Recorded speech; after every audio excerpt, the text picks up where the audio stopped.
Hello friends, good morning. നമ്മുടെ LITV സീരിയലിലേക്ക് എല്ലാവർക്കും സ്വാഗതം. അങ്ങനത്തെ നമ്മുടെ അലീനയും അതുപോലെ പൗലോസേട്ടനും കൂടെ അവിടെ കിടന്ന് അടി ഉണ്ടാക്കിക്കൊണ്ടിരിക്കും. എന്നതാ ഇവിടെ പ്രശ്നമെന്ന് ചോദിച്ചാൽ അപ്പച്ചൻ അങ്ങോട്ടേക്ക് വന്നു. എന്താ മോളെ ഇവിടെ ഒരു വാഗതർക്കം? അപ്പോൾ വേറൊന്നും അല്ല വല്യപ്പച്ച, ഭക്ഷണ സാധനങ്ങൾ വെറുതെ കളയരുതെന്ന് പറയായിരുന്നു എന്ന് പറഞ്ഞപ്പോൾ, എടാ പൗലോ, നിനക്ക് ഇത്രയ്ക്ക് വിവരമില്ലേ എന്ന് വല്യപ്പച്ചൻ ചോദിച്ചു. എടാ ഇനി മുതൽ നീ അതൊക്കെ ഒന്ന് ശ്രദ്ധിച്ചേക്കണം കേട്ടോ എന്ന് വല്യപ്പച്ചൻ പറയാം എന്ന് പറഞ്ഞ് ഇവർ നിൽക്കുന്നു. എടാ കുറച്ചൊക്കെ നോക്കിയും കണ്ടും ചെയ്യണ്ടേടാ, മോളിങ്ങ് വന്നേ വാ എന്നും പറഞ്ഞ് വല്യപ്പച്ചൻ വിളിച്ചുകൊണ്ട് പോവാ അലീനെ. ഞാൻ നിന്നോട് വേറൊരു കാര്യം പറയാനിരിക്കായിരുന്നു എന്ന് പറഞ്ഞു. എന്താ വല്യപ്പച്ച? നീങ്ങ് വാ എന്നും പറഞ്ഞ് വല്യപ്പച്ചൻ അലീനയെ കൂട്ടിക്കൊണ്ട് പോവുക അവിടുന്ന്. അപ്പോൾ അവരങ്ങ് പോയി കഴിഞ്ഞപ്പോഴത്തേക്കും ഇവർ രണ്ടുപേരും, അതായത് ഈ പൗലോസേട്ടനും അവിടുത്തെ ഡ്രൈവർ ചേട്ടനും കൂടി അങ്ങോട്ടും ഇങ്ങോട്ടും നോക്കിക്കൊണ്ട് ഇങ്ങനെ നിൽക്കുന്നു. വല്യപ്പച്ചൻ എന്നിട്ട് അലീനയെ വിളിച്ച് അകത്തേക്ക് കൊണ്ടുപോയിട്ട് അവരെടുത്ത് വെറും പണിക്കാർ, അവരടിമയായിട്ട് നിൽക്കുന്നവർ, നമ്മൾ അവരോട് തർക്കിക്കാനും വഴക്കുണ്ടാക്കാനും ചെല്ലണമെന്നുണ്ടെങ്കിലേ താഴോട്ട് ഇറങ്ങണമെന്ന് വല്യപ്പച്ചൻ പറയാം. അങ്ങനെ താഴോട്ട് ഇറങ്ങുമ്പം നമ്മളും അവരും ഒരു ലെവലായെന്ന് വല്യപ്പച്ചൻ പറഞ്ഞു കൊടുക്കാം. അതായത് തറ ലെവൽ. അവരെക്കാളൊക്കെ ഒരുപാട് മുകളിൽ നിൽക്കുന്ന നമ്മൾ എന്തിനാ വെറുതെ താഴോട്ട് ഇറങ്ങുന്നതെന്ന് ചോദിക്കുമ്പോൾ വല്യപ്പച്ച ഇതങ്ങനെ കാണേണ്ട ഒരു കാര്യമൊന്നും അല്ല. ഇവിടെ അടുക്കളയിൽ വരെ അഴിമതി നടക്കുന്നുണ്ട്. അങ്ങനെയെങ്കിൽ ഇപ്പോൾ ഫാക്ടറിയിലെയും തോട്ടത്തിലെയും കാര്യങ്ങളാണോ മോള് പറയുന്നത് എന്നിങ്ങനെ ചോദിച്ചു. അപ്പോൾ അവിടെ ഇങ്ങനെയൊക്കെ തന്നെ ആയിരിക്കത്തില്ലേന്ന് ചോദിച്ചു. അതെ, നമ്മൾ അതിലൊക്കെ തലയിടാൻ പോയാലേ നീറും കൂട്ടി തലയിട്ടതുപോലെ ഇരിക്കുമെന്ന് വല്യപ്പച്ചൻ അലീനയോട് പറയാം. നമ്മൾ എന്തിനാ വേണ്ടാത്തതോർത്ത് വിഷമിക്കുന്നത്? പണ്ടുള്ളവരൊക്കെ പറയും വേലിയിലിരിക്കുന്ന പാമ്പനെടുത്ത് തോളയിൽ വെക്കരുത് എന്ന്. അപ്പം ഞാനാണോ പാമ്പ്? നീയല്ല. ഈ പ്രശ്നങ്ങളാണ് പാമ്പ്. അതതിൻ്റെ വഴിക്കങ്ങ് പോയിക്കോട്ടെ എന്ന് വെച്ചാൽ പോരെ. അപ്പോൾ യാതൊരു സത്യസന്ധതയില്ലാതെ തിന്നുന്ന ചോറിന് നന്ദിയും കൂറും ഇല്ലാതെ അവരൊക്കെ കിടന്ന് പെരുമാറുന്നത് കാണുമ്പം എനിക്ക് നോക്കി നിൽക്കാൻ പറ്റത്തില്ല. ഞാൻ ചോദ്യം ചെയ്യുമെന്ന് അലീന പിന്നെയും പറഞ്ഞു. അത് അവന് പിണക്കുക ലാലിച്ചന്. പണിങ്ങിക്കോട്ടെ, ബുദ്ധിയില്ലാത്ത ആളാണെങ്കിൽ നമുക്ക് പോട്ടെ എന്ന് വെക്കാം. ബുദ്ധി ഉണ്ടായിട്ടും അത് പുറത്തെടുക്കാതെ ഒരാൾ മണ്ടനായിട്ടിരിക്കുന്നത് കാണുമ്പോൾ ദേഷ്യം വരത്തില്ലേന്ന് ചോദിച്ചു. ലാലിച്ചിനെ ആരെങ്കിലും ഭരിക്കാൻ ചെല്ലുന്നതോ ഉപദേശിക്കാൻ ചെല്ലുന്നതോ അവനൊട്ടും ഇഷ്ടമുള്ള കാര്യമല്ല എന്ന് വല്യപ്പച്ചൻ പറഞ്ഞപ്പോൾ, അങ്ങനെ ഇഷ്ടമല്ലാത്ത ആൾ ചെയ്യുന്ന എല്ലാ കാര്യങ്ങളും ശരിയായിരിക്കണമെന്ന് പറഞ്ഞു. എൻ്റെ മോളെ, നീ അവനോട് കോംപ്രമൈസ് ചെയ്ത് പോകാൻ നോക്കാൻ ഇങ്ങനെ വല്യപ്പച്ചൻ പറയുമ്പോൾ, ഇല്ല, ലാലിച്ചനോട് കോംപ്രമൈസ് ഇല്ല. ലാലിച്ചൻ ഞാൻ വിചാരിച്ച ആളൊന്നും അല്ലെന്ന് പറയുമ്പോൾ ചെടാന്ന് പറഞ്ഞ് നിൽക്കുക വല്യപ്പച്ചൻ. ഞാനിതിൻ്റെ ഇടയ്ക്ക് പെട്ടുപോയല്ലോ എന്നും പറഞ്ഞു. സമ്മതിക്കില്ല ഞാനെന്ന് പറഞ്ഞ് അലീന ഇങ്ങനെ നിൽക്കുക. ഈ സമയത്ത് അവർ ജോലിക്കാരെല്ലാവരും കൂടെ അടുക്കളയിൽ നിന്ന് സംഘം കൂടുക. ഞാനുണ്ടല്ലോ ഈ പരിപാടി തുടങ്ങിയിട്ട് 10-20 വർഷമായി എന്നൊക്കെ പറഞ്ഞു. എന്നെയാ പഠിപ്പിക്കാൻ വന്നിരിക്കുന്നത്, അതും ഞാഞ്ഞൂല് പോലത്തെ ഒരു പെണ്ണ് എന്നും പറഞ്ഞു പൗലോസ്. അപ്പോൾ ഇന്നലെ കയറി വന്ന വരുത്തി പറയുന്നത് പോലെ നിൽക്കണമെങ്കിലേ വേറെ ആളിനെ നോക്കിയാൽ മതി എന്നൊക്കെയാണ് പൗലോസ് പറയുന്നത്. നല്ല രണ്ടെണ്ണം അങ്ങ് പറയാൻ മേലായിരുന്നു പൗലോച്ചാ. അപ്പം ഞാൻ പറഞ്ഞിട്ടുണ്ട്, എന്തെങ്കിലും പരാതി ഉണ്ടെങ്കിലേ കേണൽ സാബിൻ്റെ അടുത്ത് ഒന്ന് പറയാനായിട്ട്. അല്ലേ എൻ്റെ അടുത്താ എന്നും പറഞ്ഞ് നിൽക്കുന്നു. എന്നെ ശരിക്കും അറിയാൻ മേലാഞ്ഞിട്ടാണെന്നൊക്കെ പറയുമ്പം അവസാനം ഇതൊക്കെ നമുക്കതിനെ പാരയാകുമെന്നാണ് തോന്നണതെന്ന് അവർ പറഞ്ഞു. അതെ, ഉള്ള കാര്യം പറയുമല്ലോ, എനിക്കിത്തിരി പേടിയൊക്കെ ഉണ്ട് കേട്ടോ. ഈ പെങ്കൊച്ചേ നമുക്കൊക്കെ പണിയാകുമോ എന്ന്. വന്ന പാടെ ഇതൊക്കെ സംഭവിക്കുമെന്ന് നമ്മൾ വിചാരിച്ച കാര്യം വല്ലതുമാണോ? ഇതാ പറയുന്നേ, ഒരു പെണ്ണ് വിചാരിച്ചാലേ ഒരു യുദ്ധം തുടങ്ങാനും ഒരു യുദ്ധം അവസാനിക്കാനും. പൗലോച്ചാ തോറ്റു കൊടുക്കരുത്. ഇവിടെ അവൾ പറയുന്നത് പോലെ നമ്മൾ ചെല്ലിക്കേണ്ട കാര്യമില്ല. അല്ല ഉണ്ട് പൗലോച്ച, അത് പറ. ഞാൻ അവൾ പറയുന്നത് പോലെ നിൽക്കാനോ? കേണൽ സാബിൻ്റെ കൂടെ കൂടിയിട്ടേ എത്ര നാളായതാണെന്ന് നിനക്കറിയാമോ? ഇന്നലെ വന്നൊരു പീറ പെണ്ണ് എന്തെങ്കിലും ഉമ്മാക്കി കാണിച്ചാൽ നമ്മളതും കണ്ട് പേടിച്ച് വരണ്ട് നിൽക്കുമെന്നായിരിക്കും അവളുടെയൊക്കെ വിചാരം. ആൾ മാറിപ്പോയെന്ന് അവൾക്ക് മനസ്സിലായിട്ടില്ല. ഒരുപാട് പ്രശ്നത്തിന് പോകണ്ട കേട്ടോ. എന്തിനാ വെറുതെ? ഒന്നില്ലെങ്കിലും കേണൽ സാബിൻ്റെ മോളല്ലേ എന്ന് ചോദിച്ചു അടുത്തയാൾ. അപ്പോൾ അത് ആ രീതിക്ക് തന്നെ നമ്മൾ കാര്യങ്ങൾ കൈകാര്യം ചെയ്യുന്നത് നല്ലത്. അപ്പോൾ അല്ലെങ്കിൽ നമുക്ക് തന്നെ വിഷയം വരുമെന്നും പറഞ്ഞു. എൻ്റെ ചേട്ടാ ചുമ്മാ കയറി കേണൽ സാബിൻ്റെ മോളാണെന്നും പറഞ്ഞു ഒരെണ്ണത്തിനെ കൊണ്ടുവന്ന മകളാകുമോ എന്ന് പൗലോസ് ചോദിക്കുക. ആവുമോ? നേരാമണ്ണുള്ള മക്കളെയെല്ലാം നമുക്കറിയാവുന്നതാണല്ലോ. ഇതൊക്കെ വിഷയ കേസാന്നേ. ഇതിനെയൊക്കെ സഹിക്കാനേ എന്നെക്കൊണ്ട് പറ്റത്തില്ലെന്ന് പൗലോസ്. അങ്ങനെ ഇവർ 3 പേരും കൂടി അടക്കം പറഞ്ഞുകൊണ്ട് ഇങ്ങനെ അവിടെ നിൽക്കുവാണ്. ഇനി വലിയ ആൾ കളിച്ച ഞാനേ പണി കൊടുക്കുമെന്നും പറഞ്ഞു. ആ സമയത്ത് വിനോദേ, നീ വെറുതെ പൗലോസിനെ മൂപ്പിച്ച പ്രശ്നം വഷളാക്കരുത് കേട്ടോ നാറ്റപ്പച്ചേട്ടൻ പറഞ്ഞപ്പോൾ. ഞാൻ എന്നെ മൂപ്പിച്ചെന്നാ പൗലോച്ചൻ പറയുന്നത് എന്താ ന്യായമല്ലേ എന്ന് ഡ്രൈവർ. അങ്ങനെ ഇന്നലത്തെ മഴയിൽ കിളുത്തവളൊന്നും ഇവിടെ ആളാവാൻ നോക്കണ്ടെന്നായി ഞാൻ പറയാനുള്ളത് പറഞ്ഞു. ഇനിയിപ്പോൾ നിങ്ങൾ നിങ്ങളുടെ സൗകര്യം പോലെ ചെയ്തു. അങ്ങേരെ വെറുതെ കുഴി ചാടിക്കാൻ വേണ്ടി നീ എരി കയറ്റി കൊടുക്കുക. നമുക്ക് നോക്കാമെന്നേ, എന്താ ഉണ്ടാകാൻ പോകുന്നത് നമുക്ക് നോക്കാമെന്നേ എന്ന് പറഞ്ഞുകൊണ്ട് അയാൾ അവിടെ നിന്ന് പോയി. ആൻ്റപ്പൻ ചേട്ടൻ ഇവിടെ നിൽക്കുന്നു. അത് കഴിഞ്ഞ് നേരെ നമ്മുടെ സ്റ്റാൻലിയുടെ അടുത്തേക്ക് ചെല്ലുവാണ് ഈ പൗലോസ്. അവിടെ ചെന്നിട്ട് പരാതി ബോധിപ്പിക്കാൻ വേണ്ടി, നിനക്ക് എന്തെങ്കിലും പറയാനുണ്ടോയെന്ന് ചോദിച്ചപ്പോൾ എനിക്കൊരു സങ്കടം പറയാനുണ്ടായിരുന്നു എന്ന് പറഞ്ഞു. എന്ത് സങ്കടം? എന്താ നിനക്ക് പറയാനുള്ളത്? പൗലോസ് സന്തോഷവാനായിട്ടല്ലേ ഈ വീട്ടിൽ ജോലി ചെയ്യുന്നത് എന്ന് സ്റ്റാൻലി ചോദിച്ചു. അപ്പോൾ ഇതുവരെ അങ്ങനെ ആയിരുന്നു, ഒരു ടെൻഷനും കാര്യങ്ങളൊന്നും ഉണ്ടായിരുന്നില്ല. ഇപ്പോൾ അതിനെന്തെങ്കിലും മാറ്റം വന്നു? അപ്പോൾ സാറിൻ്റെ മോള് വന്നതിന് ശേഷം എൻ്റെ കൈ കെട്ടിയിട്ടേക്കോ, എനിക്കൊന്നും ചെയ്യാൻ പറ്റുന്നില്ലെന്ന് പൗലോസ്. അലീന വന്ന് നിൻ്റെ കൈ കെട്ടിയെന്നോ? നീ എന്നൊക്കെ ഈ പറയണേന്ന് ചോദിച്ചു. അവളുമായിട്ട് എന്താ നിൻ്റെ പ്രശ്നമെന്ന് ചോദിച്ചു. അപ്പം ഞാൻ എത്ര വർഷമായിട്ട് ഇവിടുത്തെ കുക്കിംഗ് ചെയ്യുന്നതാ, ആരും ഇന്നേ വരെ എൻ്റെ മുഖത്ത് നോക്കി മോശമായിട്ട് ഒരു വാക്ക് പോലും പറഞ്ഞിട്ടില്ല എന്നൊക്കെ പറയാ പൗലോസ്. കേണൽ സാബ് പോലും ഇന്ന് വരെ എന്നെ കുറ്റപ്പെടുത്തി സംസാരിച്ചിട്ടുമില്ല. അപ്പം നീ കാര്യം പറയടാ എന്താ? അപ്പോൾ ആ പെങ്കൊച്ച് അടുക്കളയിൽ കയറി വന്ന് എന്നെ ഭരിക്കാൻ നോക്കുവാണെന്നും ഞാനിവിടെ കുക്ക് ചെയ്യുന്നത് സാറിന് ഇഷ്ടമല്ലെങ്കിൽ ഒരു വാക്ക് എന്നോട് പറഞ്ഞാൽ മതി, ഞാനങ്ങ് പൊയ്ക്കോളാവെന്ന് പറഞ്ഞു. അപ്പം അത് കേട്ടപ്പം അലീന എന്ത് ചെയ്തെന്നാ നീ പറയുന്നതെന്ന് ചോദിച്ചു. ആ കൊച്ചിന് എന്നെ കണ്ണിനെടുത്താൽ കണ്ടുകൂടാ, ഞാൻ എന്ത് തെറ്റ് ചെയ്തിട്ടാ? എപ്പോഴും കുറ്റം പറച്ചില്ല. ഇന്നിപ്പോൾ എന്നോട് കൽപ്പിക്കാനും തുടങ്ങി, എന്നെ വെറുതെ വിടത്തില്ലെന്നൊക്കെയാണ് പറയുന്നതെന്നൊക്കെ പറയുമ്പം നിന്നെ എങ്ങനെ ഭരിക്കാമെന്നോ നീ പറയുന്നേ? സാബിനറിയാവല്ലോ, കേടായ വെജിറ്റബിൾസൊക്കെ നമ്മളെടുത്ത് കളയും, പുഴു അരിച്ചതൊന്നും ഞാൻ എടുക്കാറില്ല. പിന്നെ 2-3 ചീഞ്ഞ സവോളയും ചുവന്നതും വാടിപ്പോയതുമായിട്ടുള്ള ഉരുളക്കിഴങ്ങും പിന്നെ ചൊറി വന്ന 2 തക്കാളിയും ഞാനെടുത്ത് വേസ്റ്റ് ബാസ്ക്കറ്റിൽ കളഞ്ഞതാ. ഇത് കളയാനേ ആര് പറഞ്ഞെന്നും ചോദിച്ച് ആ കൊച്ച് എൻ്റെ നേരെ ഒരു ചാട്ടമായിരുന്നു. അപ്പം അങ്ങനെ പറഞ്ഞോ? ആ പറഞ്ഞെന്നേ. എന്നോട് പറയുവാ, മീൻ്റെ തല കളയാൻ പാടില്ല, അതിൻ്റെ വാല് മുറിച്ച് കളയാൻ പാടില്ല, കോഴിയുടെ കാല് കളയാൻ പാടില്ല, എന്തൊക്കെ നിയമങ്ങളാ. ആ പെങ്കൊച്ച് ജീവിച്ചുകൊണ്ടിരുന്ന അനാഥാലയത്തിൽ അതൊക്കെ ആയിരിക്കും വെച്ചു വേവിച്ച് തിന്നുകൊണ്ടിരുന്നതെന്നൊക്കെ പറഞ്ഞു. എന്ന് വെച്ച് നമുക്കങ്ങനെ വാലും തലയും പുഴുത്തതും അഴുകിയതും കൊണ്ടുപിടിച്ചതും ഒക്കെ പുഴുങ്ങി തിന്നാൻ പറ്റുമോ എന്നൊക്കെ ചോദിക്കുക ഇയാൾ. സാറിന് നല്ല നീറ്റായിട്ട് വെച്ച് വിളമ്പി തരണ്ടായോ? അങ്ങനെയല്ലോ തന്നുകൊണ്ടിരിക്കുന്നേ എന്നൊക്കെ ചോദിച്ച് ഇയാൾ ഇങ്ങനെ പറയുമ്പോൾ സ്റ്റാൻലി, അപ്പോൾ നീ പറഞ്ഞത് ശരിയാണ്, ആരൊക്കെ എന്തൊക്കെ പറഞ്ഞാലും നീ നല്ല സാധനങ്ങൾ മാത്രം കുക്കിങ്ങിന് ഉപയോഗിച്ചാൽ മതിയെന്ന് പറഞ്ഞു. പിന്നെ വേറൊരു കാര്യം, നമ്മളിവിടെ ഉണ്ടാക്കുന്ന ആഹാരം മിച്ചം വന്നാൽ ഇവിടുത്തെ ജോലിക്കാർ തിന്ന് തീർത്തോളണമെന്നാ പറഞ്ഞതെന്ന കാര്യം പറയണം. സ്റ്റാൻലി ഇങ്ങനെ നോക്കുക. അങ്ങനെയും അവൾ പറഞ്ഞു. അല്ലെങ്കിൽ ഇവിടുത്തെ പട്ടികളെ കൊണ്ട് തീറ്റിക്കണമെന്നും പറഞ്ഞെന്ന കാര്യവും പറയുന്നു. ഞാൻ ആദ്യമായിട്ടാണ് ഇങ്ങനെയൊക്കെ കേൾക്കുന്നത്. ഇതൊക്കെ എവിടുത്തെ നിയമങ്ങളാണെന്നൊക്കെ ചോദിച്ച്, അതുമാത്രമല്ല പിടിച്ചേ പിശുക്ക് അരിച്ച് ചിലവാക്കിയാൽ മതിയെന്നും പറഞ്ഞു. അതായത് കുറഞ്ഞ വിലയുടെ മീനും പച്ചക്കറിയും വാങ്ങിച്ചുകൊണ്ട് വന്ന് കുറേശ്ശെ ഉപയോഗിച്ചാൽ മതിയെന്നാണ് പറഞ്ഞിരിക്കുന്നത്. അങ്ങനെയാണെങ്കിൽ എനിക്ക് വല്ല പിശുക്കൻ്റെയും വീട്ടിൽ പോയി കുക്കായി നിന്നാൽ പോരെ? ഈ വീട്ടിൽ സാറിൻ്റെ കുക്കായിട്ട് നിൽക്കണോ എന്ന് ചോദിച്ച് ഇല്ലാത്ത നുണയെല്ലാം പറഞ്ഞ് പിടിപ്പിക്കുക. അപ്പോൾ സാമ്പാറിനകത്ത് കഷ്ണങ്ങൾ പെറുക്കിയെടുത്ത് അവിയൽ ഉണ്ടാക്കുന്ന പണി ഞാൻ എന്തായാലും ചെയ്തിട്ടില്ല, ഇനിയിട്ട് ചെയ്യുകയില്ല എന്ന് പൗലോസ്. ഇതൊക്കെ കേട്ടപ്പോൾ സ്റ്റാൻലിക്ക് അങ്ങ് ഇരച്ച് വരികയല്ലേ, ഇരപ്പിക്കാൻ വേണ്ടിയാണ് സംസാരിക്കുന്നത്. അങ്ങനെ ചെയ്യണമെന്ന് അലീന പറഞ്ഞോ? ഇവിടെ വേസ്റ്റ് വരുന്നതും പിന്നെ സാറ് കഴിച്ചതിൻ്റെ എച്ചിലും ഒക്കെ എടുത്ത് ഞാൻ വേസ്റ്റ് ബാസ്ക്കറ്റിലിടും.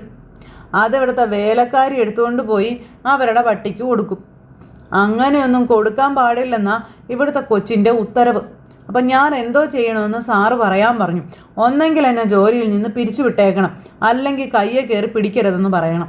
സാബ് ആ കൊച്ചിൻ്റെ അടുത്ത് കാര്യമായിട്ടൊന്ന് പറയണം, ഞാൻ പോവാൻ റെഡിയാണെന്നൊക്കെ പറയുന്നു. പണി അറിയാവുന്നത് കൊണ്ട് എനിക്ക് എവിടെ പോയാലും ജോലി കിട്ടുമെന്നൊക്കെ പൗലോസ് പറയുമ്പോൾ, ഞാൻ അലീനോട് സംസാരിച്ച് ശരിയാക്കിക്കോളാം, താൻ ചെല്ല്, അടുത്ത ജോലി ഞാൻ പറഞ്ഞു. ഇനിയിപ്പോൾ എനിക്ക് സമാധാനമായി, ഞാൻ പൊക്കോട്ടെ എന്ന് പറഞ്ഞുകൊണ്ട് ഇങ്ങനെ അയാൾ അവിടെ നിന്ന് അങ്ങ് പോയി. സ്റ്റാൻലി ഇങ്ങനെ അവിടെ നിൽക്കുക ഭയങ്കര ദേഷ്യത്തിൽ. സ്റ്റാൻലി എന്നിട്ട് നേരെ അലീനയുടെ അടുത്തേക്ക് ചെല്ലു കേട്ടോ. അലീനയുടെ റൂമിലേക്ക് ചെന്നു. അപ്പോൾ ഞാൻ വെയിറ്റ് ചെയ്യുമായിരുന്നു എന്ന് അലീന പറഞ്ഞു. അപ്പോൾ എന്തിനാന്ന് ചോദിച്ചു. അപ്പോൾ വഴക്ക് കേൾക്കാൻ. അപ്പോൾ നിനക്ക് അറിയാം ചെയ്തത് തെറ്റാണെന്നല്ലേ? അന്നേരം അറിയാം, അതുകൊണ്ടല്ലേ ഞാൻ പൗലോസ് ചേട്ടനെ വഴക്ക് പറഞ്ഞത് എന്ന് അലീന ഇങ്ങനെ പറയുന്നു. അത് കേട്ടപ്പം കൺഫ്യൂഷൻ ആക്കാതെ, പൗലോസ് തെറ്റ് ചെയ്യുന്ന കാര്യം എന്താണെന്നാണ് നീ ഉദ്ദേശിച്ചിരിക്കുന്നത്? നീ പൗലോസിനോട് വഴക്കുണ്ടാക്കിയോ? അതാണ് തെറ്റ്. ശരിക്കും പൗലോസേട്ടൻ എന്നോടാ വഴക്കിന് വന്നത് എന്ന് അലീന നേരം പറഞ്ഞു. നിന്നോട് വഴക്ക് പിടിക്കാൻ അയാൾ ഇങ്ങോട്ട് വന്നോ? ഇവിടെ വന്നല്ല, ഞാൻ കിച്ചണിൽ ചെന്നപ്പോൾ എതിർത്തു. നീ എന്തിനാ കിച്ചണിലേക്കൊക്കെ പോകുന്നത്? നിനക്ക് എന്ത് വേണമെങ്കിലും പൗലോസ് ഇവിടെ തന്നെ കൊണ്ട് തരത്തില്ലേ, പിന്നെന്താ കുഴപ്പം? അപ്പോൾ എനിക്ക് കയറാൻ പറ്റാത്ത സ്ഥലമാണോ കിച്ചൺ? ഇവിടെ ചിലർക്ക് ചില മുറികളിൽ കയറരുതെന്ന് വിലക്കോ മറ്റോ ഉണ്ടോ എന്ന് അലീന ചോദിച്ചു. അപ്പോഴത്തേക്കും വല്യപ്പച്ചൻ അങ്ങോട്ടേക്ക് വരുക. അലീന, ഈ വീട് എൻ്റേതാണ്, ഇവിടെ നിനക്ക് എവിടെ വേണമെങ്കിലും കയറാൻ ഇറങ്ങാം, ഒരു തടസ്സവും അതിലില്ല. പക്ഷേ മറ്റുള്ളവരുടെ ജോലിയെ തടസ്സപ്പെടുത്തരുത്. അപ്പം ഞാൻ ആരുടെയും ജോലി തടസ്സപ്പെടുത്തിയില്ലല്ലോ എന്ന് അലീന പറഞ്ഞു. പൗലോസ് പറയുന്നു, അയാളുടെ ജോലി ചെയ്യാൻ നീ സമ്മതിക്കുന്നില്ല എന്ന്. ഉടനെ അതങ്ങ് വിശ്വസിച്ചോന്ന് ചോദിച്ചു അലീന. നീ കിച്ചണിൽ കയറിയത് കൊണ്ടാണല്ലോ ഈ കോപ്രായങ്ങളും പ്രശ്നങ്ങളും ഉണ്ടായത്. അപ്പം എന്ത് കുഴപ്പമുണ്ടായെന്നാ? ദേ വല്യപ്പച്ചനോട് ചോദിച്ചാൽ അറിയാമല്ലോ കാര്യങ്ങൾ. ഇപ്പോൾ വല്യപ്പച്ചൻ ഇങ്ങനെ നിൽക്കുക. പൗലോസ് എൻ്റെ അടുത്തൊന്ന് പരാതി പറഞ്ഞല്ലോ. അപ്പം അത് അയാളുടെ വിവരക്കേട്. ഈ മട്ടിലാണ് അയാൾ പെരുമാറുന്നതെങ്കിൽ ഇനി അങ്ങോട്ട് ഞങ്ങൾ തമ്മിൽ സ്ഥിര അടിയായിരിക്കുമെന്ന് അലീന. ദേ അലീന, അവരൊക്കെ വെറും പണിക്കാരാണ്. നീ എന്തിനാണ് അവരോടൊക്കെ ചുമ്മാ കുസ്തി പിടിക്കാൻ പോകുന്നത്? അതിൻ്റെ ആവശ്യം എന്താ? അവരുടെ വർഷങ്ങളായിട്ട് ജോലി ചെയ്യുന്നവരല്ലേന്ന് ചോദിക്കുമ്പോൾ അതിൻ്റെ അഹങ്കാരം തലയ്ക്ക് പിടിച്ചിരിക്കുക പൗലോസേട്ടന്. എനിക്ക് തോന്നുന്നത് അയാൾ ഈ ജോലി കളയുമെന്നാണെന്ന് അലീന. അയാളെ ജോലിക്ക് വെച്ചിരിക്കുന്നതേ ഞാനാണെന്ന് അന്നേരം സ്റ്റാൻലി പറഞ്ഞു. അയാളുടെ ജോലി കളയാനുള്ള അധികാരം ആർക്കാ ഉള്ളതെന്ന് ചോദിച്ചു. ആർക്കാ അതിന് ധൈര്യം ഉള്ളതെന്ന് ചോദിച്ചു. അപ്പോൾ വല്യപ്പച്ചൻ ഇങ്ങനെ നിൽക്കുമ്പോൾ ഞാനില്ല. അപ്പോൾ ആരെങ്കിലും അയാളെ പിരിച്ചു വിടുമെന്നല്ല, അയാളുടെ ജോലി അയാൾ തന്നെ കളയുമെന്നാണ് ഞാൻ പറഞ്ഞതെന്ന് അലീന നേരം പറയുമോ. ഇവിടുത്തെ കിച്ചണിലെ ഇത്രയും കാലം ഒരു പ്രശ്നം ഉണ്ടായിരുന്നില്ല. ഇപ്പം ഇതാദ്യമായിട്ട് ഇങ്ങനെ ഒരു പ്രശ്നം. എനിക്കിത് ഇഷ്ടമല്ല കേട്ടോ എന്നും പറഞ്ഞുകൊണ്ട് സ്റ്റാൻലി അലീനയോട് പറഞ്ഞു. ഇത്രയും കാലം പ്രശ്നം ഉണ്ടായിരുന്നു, പ്രശ്നം ഇല്ലാഞ്ഞിട്ടല്ല, അത് കാണാൻ ഇവിടെയുള്ള ആർക്കും കണ്ണില്ലാതിരുന്നത് കൊണ്ടാണെന്ന് അലീന പറയാം. വല്യപ്പച്ചൻ അന്നേരം ഇങ്ങനെ നിൽക്കുക സ്റ്റാൻലി. അപ്പോഴത്തേക്കും പൗലോസ് വരുക കേട്ടോ. ഇവരുള്ള സംസാരം എന്താണെന്ന് കേൾക്കാൻ ഒളിച്ചു വന്നിങ്ങനെ പോത്തു നിന്ന് കേൾക്കുന്നു. അപ്പോൾ അലീന, നീ അടുക്കള കാര്യങ്ങളിൽ ഇടപെടരുത്, അതിന് ഞാൻ ആളെ വെച്ചിട്ടുണ്ട്.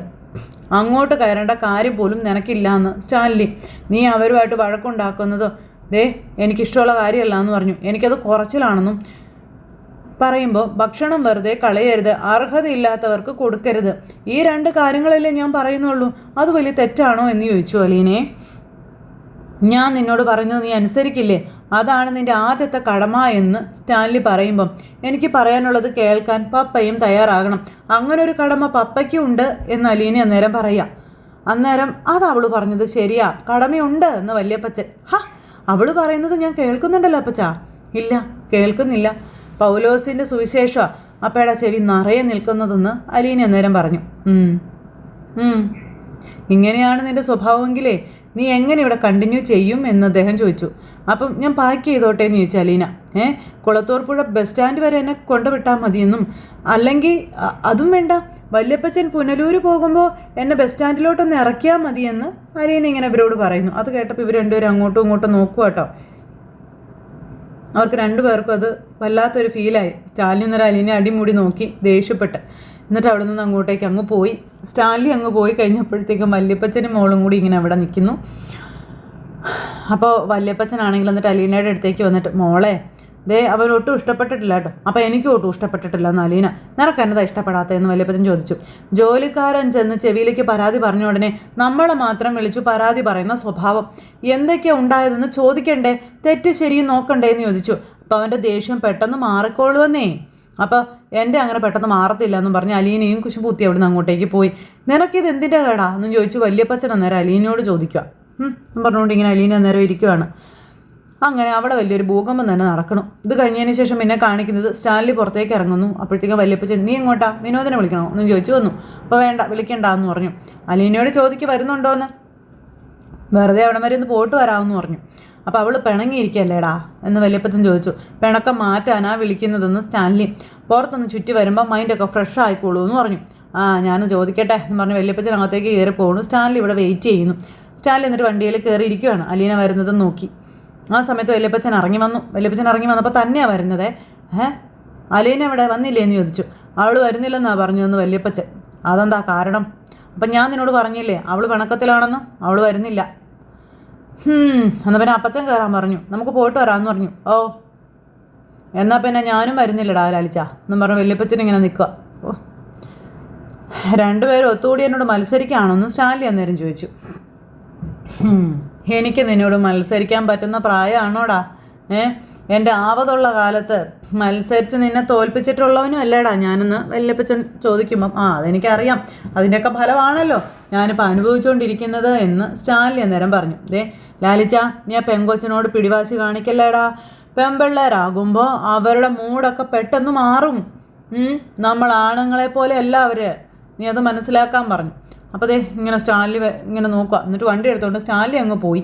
ആ സമയത്ത് ഇവനോടൊക്കെ പറയാമെന്നല്ലാതെ പറഞ്ഞിട്ട് എന്നാ കാര്യം, ഒരു പ്രയോജനവും ഇല്ലയെന്ന് പറഞ്ഞ് വല്യപ്പച്ചൻ അവിടെ നിൽക്കുക. സ്റ്റാൻലി എന്നിട്ട് അവിടെ നിന്ന് പോരുകയും ചെയ്തു. സ്റ്റാൻലി അവിടെ നിന്ന് ഇങ്ങനെ പോന്നു. കുറച്ച് കഴിഞ്ഞപ്പോഴത്തേക്കും പച്ചക്കറിയും സാധനങ്ങളും വാങ്ങിച്ചുകൊണ്ട് വിനോദ് വീട്ടിലേക്ക് വരുന്നു.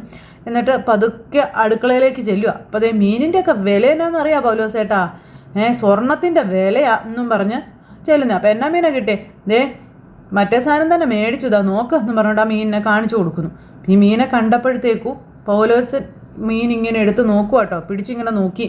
ഇത് എത്രയാ? ഇപ്പം 300 പറഞ്ഞു. എന്നിട്ട് ഇങ്ങനെ മണത്തൊക്കെ നോക്കി. ഫ്രഷ് ആണോടാ? പിന്നെ ഞാൻ നോക്കി തന്നെയാണ് വാങ്ങിച്ചത്. അപ്പോഴത്തേക്ക് അടുത്ത ചേച്ചി അങ്ങോട്ടേക്ക് വന്നു സാധനങ്ങൾ കൊണ്ടുപോകാനായിട്ട്. കഴിഞ്ഞു നിൻ്റെ ജോലിയെന്ന് ചോദിച്ചു. എന്തിനേലും സഹായിക്കണോ? അപ്പോൾ ഈ മീനൊന്ന് വെട്ടി തന്നിട്ട് പോകാൻ പറഞ്ഞു. പൗലോച്ചാ ചിലപ്പോൾ അലീന ചെക്കപ്പിന് വരും കേട്ടോ, അന്നേരം എടുത്ത് വെച്ച് വെട്ടിയാൽ പോരെ മീൻ. വാലും തലയും കുറച്ച് കൂടുതൽ അങ്ങ് വെട്ടിയേക്കണം, കാണിച്ചുകൊണ്ട് വെട്ടണമെന്ന് പറഞ്ഞു. അത് കാണുമ്പോഴേ അവിടെ കുരു കൊട്ടണമെന്ന് പറഞ്ഞു. അപ്പോൾ അത് കൊള്ളാം, നമുക്കിട്ട് ചൊറിയാൻ വന്നാലേ നമുക്കും തിരിച്ച് ചൊറിയാമെന്ന് പൗലോച്ചൻ. അപ്പോഴത്തേക്കും അലീന കറങ്ങി തിരിഞ്ഞ് അങ്ങോട്ടേക്ക് വരുന്നു.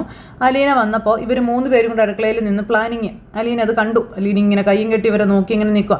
അപ്പോഴത്തേക്കും വിനോദ്, പൗലോസേട്ടാ മീനെടുത്ത് വെട്ട്, അല്ലെങ്കിൽ അതേ കേടായി പോകും. മീൻ വെട്ടണമെങ്കിൽ ഞാൻ ആരെയൊക്കെ പേടിക്കണമെന്ന് പൗലോസേട്ടൻ. അപ്പോഴത്തേക്ക് അടുത്ത് നിൽക്കുന്ന ചേച്ചി ഇങ്ങനെ നിൽക്കുക. അങ്ങനെ പേടിച്ച് ജീവിക്കാൻ പറ്റുമോ? എന്തായാലും ഞാൻ നോക്കട്ടെ എന്നും പറഞ്ഞുകൊണ്ട് പൗലോസേട്ടൻ മീനെടുത്ത് വെട്ടാനായിട്ട് നോക്കുന്നു. മീൻ കഴുകി എടുത്തു ഇതിലേക്ക് വെച്ചു. അത് വെട്ടാനായിട്ട് ഇങ്ങനെ നിൽക്കുന്നു. അലീന ഇങ്ങനെ രണ്ടും കൽപ്പിച്ച് ഇങ്ങനെ അവിടെ നിൽക്കുന്നു. അങ്ങനെ ഒരു സിറ്റുവേഷൻ കാണിച്ച് ഇന്നത്തെ കഥയെ അവസാനിച്ചു. ഇനി എന്തൊക്കെ ഭൂകമ്പങ്ങളാണ് ആ വീട്ടിൽ നടക്കാൻ പോകുന്നതെന്നുള്ളത് കാത്തിരുന്ന് കാണാം. എല്ലാവരുടെയും സപ്പോർട്ടിനും സ്നേഹത്തിനും ഒത്തിരി നന്ദി അറിയിക്കുകയാണ്. അടുത്ത സൂപ്പർ ഹിറ്റ് കഥയുമായി കാണുന്നത് വരെ എല്ലാവർക്കും ടാറ്റാ.